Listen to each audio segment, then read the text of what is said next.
Welcome to Lesson 28A, Authorization in Web Forms. Authorization refers to the process of determining what a user is authorized to do in your web application. Authorization works the same way regardless of how the user is authenticated. Authorization is configured by using the authorization element in the web.config file. The authorization element can include multiple deny and allow elements. These elements are used to deny and grant access to resources, respectively.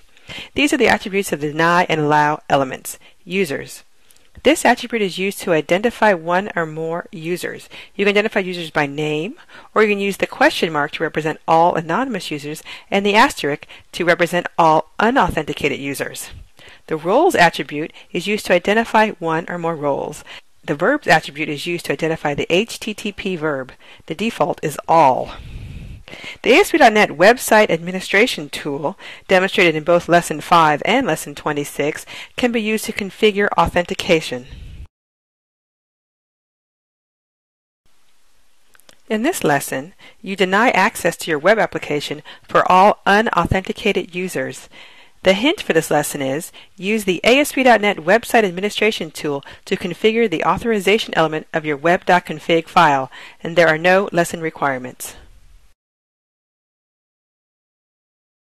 To get started with this lesson, select New Project, ASP.NET Web Application, and enter Lesson 28A for the name of the application. Finally, click the OK button.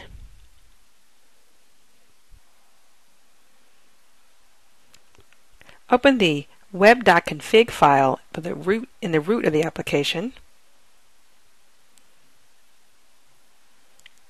Go down to the system.web element and add an authorization element that denies access to all unauthenticated users.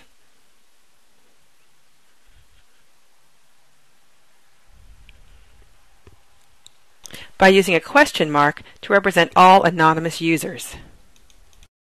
Now click the F5 button.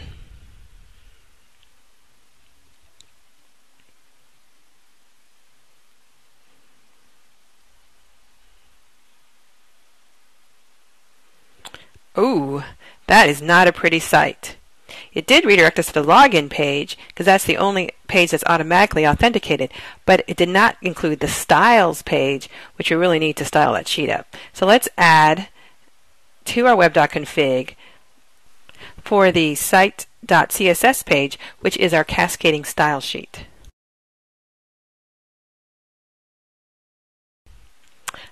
Much better. Still, we only have access to the login page. Whoop, and the registration page? How is that possible?